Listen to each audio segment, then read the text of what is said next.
Bonjour. Merci d'être avec nous ce matin. Vous êtes l'ambassadeur de l'Union européenne pour le Pacifique.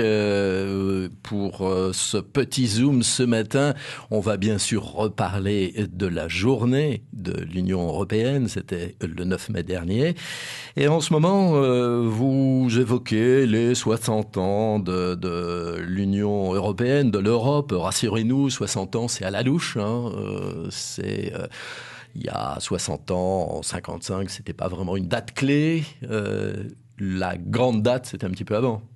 Oui, tout à fait. C'était en 1950 que Robert Schuman, c'était le ministre des Affaires étrangères français à l'époque, a prononcé un discours dans lequel il envisageait une Europe unie. Et en fait, maintenant, tous les ans, le 9 mai, ce discours que M. Schuman a prononcé le 9 mai 1950. Donc, ça fait 65 ans maintenant. Donc, on fête les 50s, on va dire. Voilà, exactement. Les années 50, et celui parmi nous qui sont nés pendant les années 50, on fête ça aussi. L'autre grande date, c'est 57, la création de la CE, le fameux marché commun. Et puis le terme Union européenne, là, c'est bien sûr plus récent, ça date de 92. Voilà, exactement. Oui, on a commencé avec la communauté pour l'acier, le charbon, qui a été créé en 1954, et puis en 1957, la communauté économique européenne. Par la suite, c'était la communauté européenne, et après, l'Union européenne. Alors, c'est une évolution qui nous a porté à cette union européenne de 92, ce terme. Voilà pour ce qui est de l'instruction civique. Un petit morceau d'instruction civique, ça fait pas de mal. Andrew Jacobs, qui représente donc l'Union européenne, notre invité ce matin. Vous pouvez bien sûr, comme tous les matins, lui poser vous aussi vos questions. Allez, je commence par une pique, Andrew Jacobs. D'un côté, l'Europe, qui traîne à sortir de la crise, qui semble impuissante à régler l'immigration clandestine, on en parle beaucoup en ce moment. Bref, l'euroscepticisme qui est à son comble en Europe. Et puis de l'autre, l'Asie-Pacifique, la région de la planète à la plus forte croissance.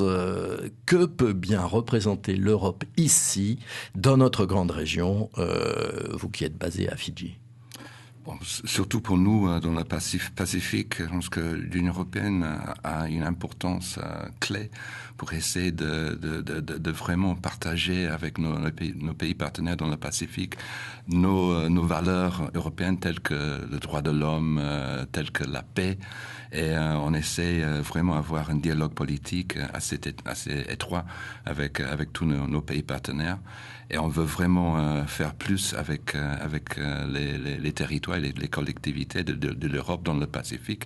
Parce que jusqu'à présent, je pense qu'on n'a pas vraiment pris toutes les opportunités pour vraiment pouvoir partager nos valeurs avec la collaboration, avec la coopération de, par exemple, la Nouvelle-Calédonie. Et c'est pour ça qu'on essaie vraiment à avoir des programmes, des projets financés par l'Union européenne qui favorisent l'intégration, disons, plus complète de la Nouvelle-Calédonie et les autres PETOM dans le reste du Pacifique. Pour justement la Calédonie, c'est pas d'abord et finalement avant tout l'Europe un bailleur de fonds, point final? Non, pas du tout. Je pense que l'Union européenne est un partenaire politique privilégié, important.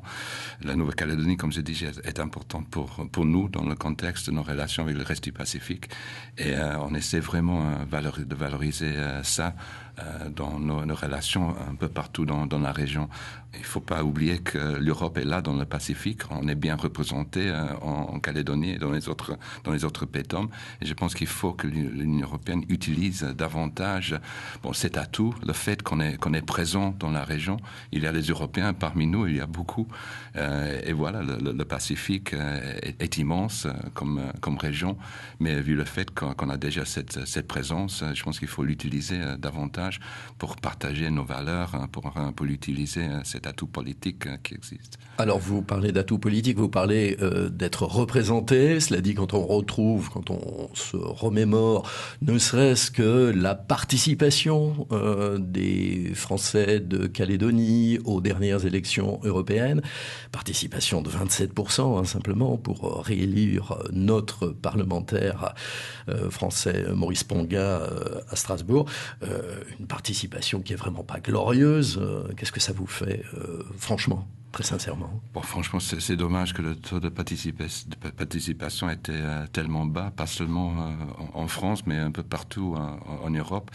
Je pense que l'Union européenne doit vraiment faire plus pour valoriser ce qu'elle représente auprès de la population. Comme vous avez dit tout à l'heure, il y a pas mal d'euroscepticisme un peu partout en Europe pour l'instant.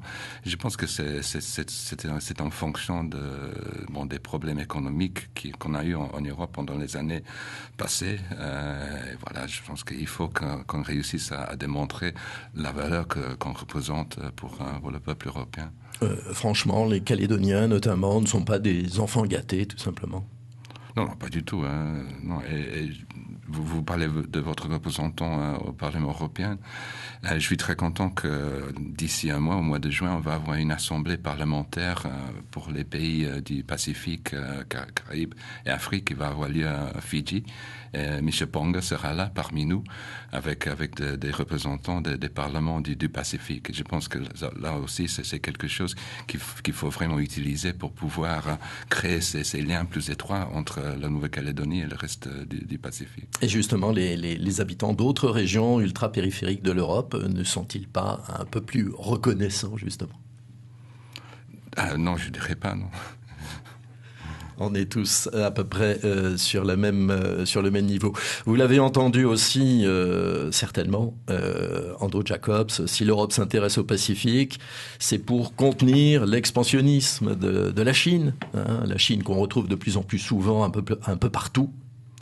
Mais je pense que le Pacifique est une région très importante, même si la population n'est pas énorme. Du point de vue stratégique, il faut que l'Europe soit présente.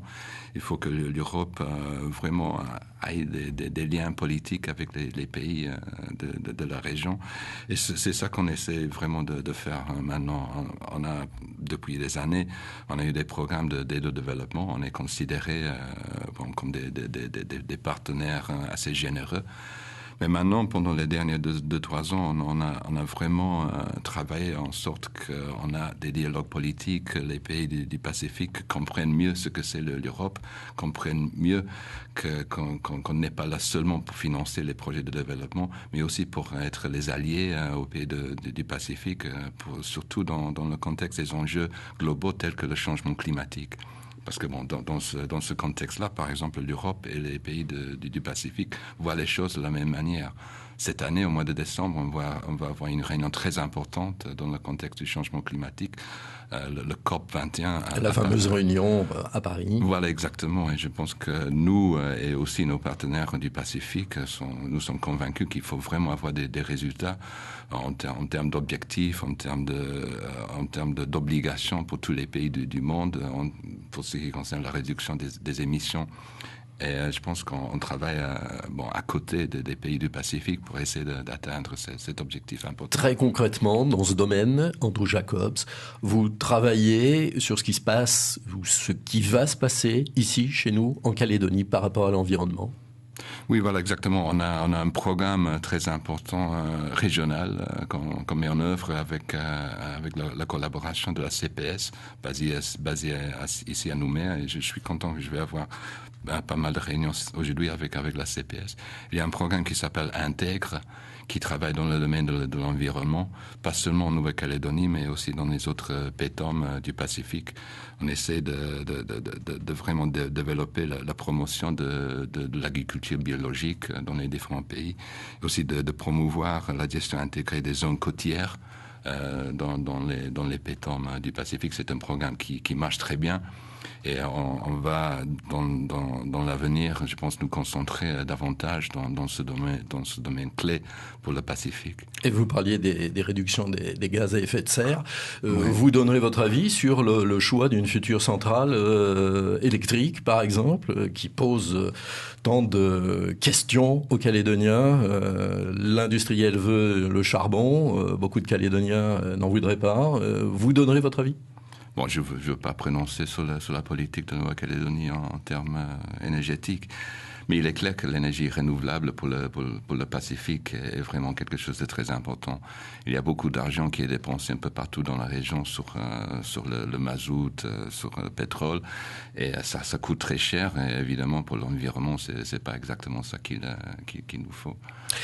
On va rentrer dans le détail, Andrew Jacobs, de ce que souhaite apporter l'Europe à notre grande région en général et à la Calédonie. Si je dis la formation des hommes, ça vous va ? Oui, la formation professionnelle, disons, la formation pour l'emploi, c'est un secteur clé. Je sais qu'ici en Calédonie, c'est un défi, un enjeu très important pour pouvoir vraiment assurer qu'il y a des emplois pour les jeunes et que les jeunes sont bien formés, qu'ils sont bien adaptés aux emplois qui sont disponibles. Et on travaille depuis des années en Nouvelle-Calédonie dans ce domaine-là. On a eu pas mal d'accès, de succès pour ce qui concerne notre programme de formation professionnelle. Et on est en train maintenant de programmer les fonds pour la période qui nous porte jusqu'à 2020. On a le fameux 11e FED. Oui, le 11e Fonds européen de développement qui commence maintenant et qui se termine en 2020. On a 30 millions d'euros pour un programme bilatéral avec la Nouvelle-Calédonie. Et on s'est mis d'accord avec le gouvernement de cibler avec cet argent l'emploi et l'insertion professionnelle. Et j'ai eu des réunions hier, de très bonnes réunions avec le gouvernement hier pour la programmation de ce nouveau projet financé par l'Union européenne.